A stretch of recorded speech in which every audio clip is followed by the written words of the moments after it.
Okay, so this is number 15 on chapter 7.2 homework.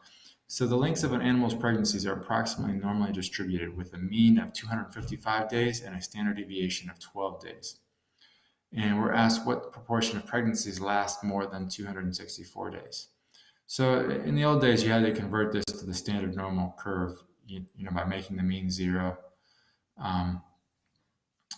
But with StatCrunch, what we can do is open up the calculator and just set the mean and standard deviation to whatever they are in this problem.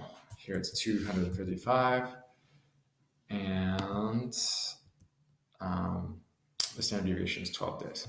So before we'd have to take 264, we'd have to subtract that from 255 and figure out how many standard deviations above 255 that is.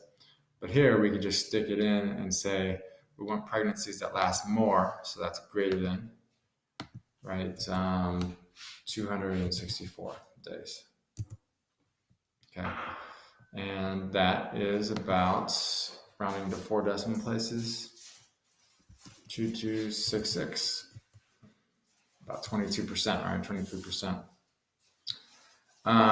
Okay, what proportion of pregnancies last between 252 and 258 days? Again, we'd have to get the z-scores of both of these and use the table in the old days. But now we can just go to the between tab, right?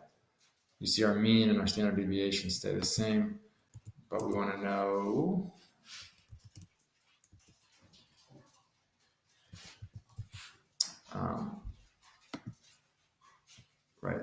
we want to know how to ask StatCrunch how to compute the probability between. Now it looks like about 20% of pregnancies last between those lengths. So 1974. Okay. Now, what is the probability that a randomly selected pregnancy lasts no more than 231 days? So it's shorter. I got to go back to the standard. And just ask it's 231 days.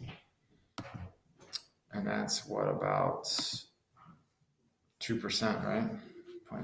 0.0227. Okay.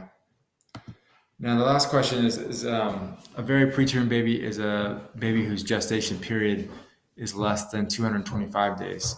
Are preterm babies unusual?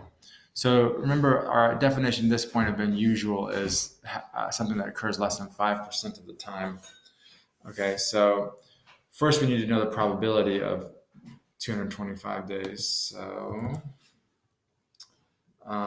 25, compute, and that's less than 1%. So yeah, that's definitely unusual. 0.0062. So it would be unusual because the probability is less than 5%. So I hope that helps on this question. Again, StatCrunch calculator is awesome for